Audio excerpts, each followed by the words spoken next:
Bulgaria's Deputy Prime Minister and Finance Minister, Asen Vasilev, joins me now from Sofia. Good afternoon and good to have you with us speaking here on Sky News. Just let's get your reaction first to this move by Russia.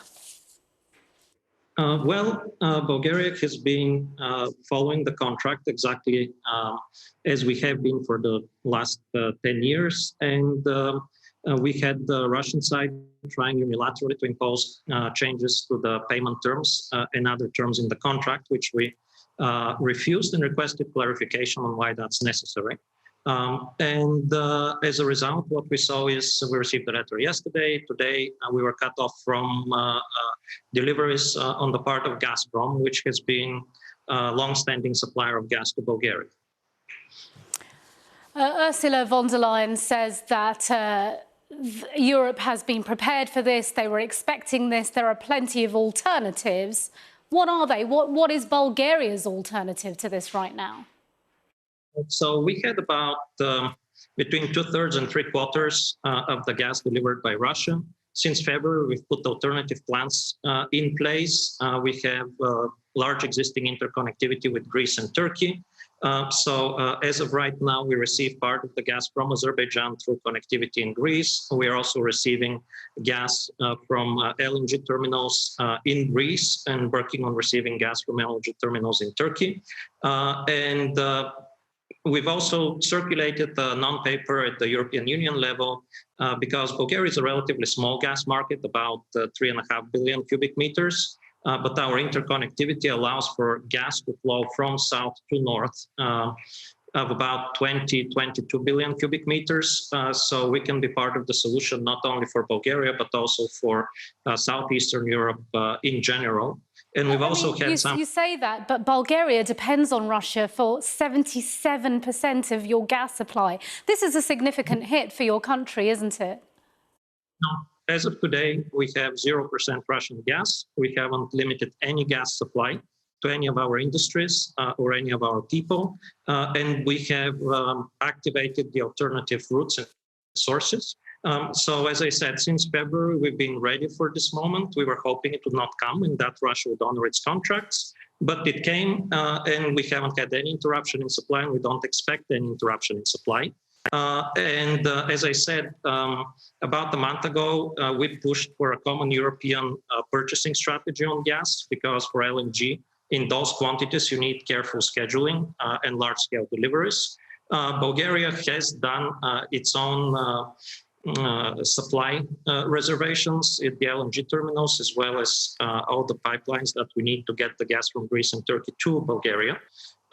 But in addition to our 3 billion cubic meters, we can take supply from the southern gas corridor as well as LNG terminals in Greece and Turkey to the tune of about 20 billion cubic meters that can then go to Romania and from there to the rest of Europe, or go to Serbia, Hungary, and then to the rest of Europe.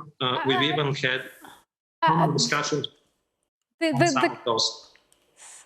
Sorry, I didn't want to talk across you. The Kremlin has released a statement saying that, you know, it's a simple matter of Bulgaria paying in rubles. This is what they have asked for all along. You know, they are a reliable energy supplier and it doesn't engage in blackmail. Your response to that? It's a simple matter of following the contract. The contract says we pay in US dollars in a specific account in Gazprom Bank. Any change to the contract done unilaterally, regardless of how nicely it's requested or how nicely it's not requested, is a change of contract which the other party needs to agree. We haven't agreed to that change of contract, which means that Russia is now breaking the contract, and we will obviously go to International Arbitration Court to seek for damages. Why do you think Bulgaria has been targeted in this way specifically? I don't think Bulgaria is being targeted. Poland, Bulgaria, and my understanding is Lithuania were the first countries that had payments due to Gazprom. I think other countries that are coming up with payments, if they follow the strategy of paying exactly as per contract and not accepting unilateral contract changes, would probably face the same situation. But do you think it might be because Bulgaria is involved in providing military equipment to Ukraine? I don't think there is a link between the two. We've seen, for example, Turkey providing very vital military equipment to Ukraine, and we haven't heard about any gas supplies getting cut to Turkey. Would you consider paying in rubles to Russia? I mean, how long can you carry on with these alternative methods for? Forever. And no, we will not pay in rubles. You seem pretty frustrated and angry in the way Russia has dealt with this situation. Well, I think we've had bilateral relations that are constructive, and what we've seen is a unilateral breach of contract. That obviously doesn't make us happy. I wouldn't say we're angry. We were prepared for that because we've had similar incidents in 2009, 2014. So we were one of the first in the European Union to get to push for contingency plans for deliveries. We've made our contingency plans. Our Gazprom contracts expires at the end of this year anyways. Basically what we see going forward is zero Russian gas in our economy.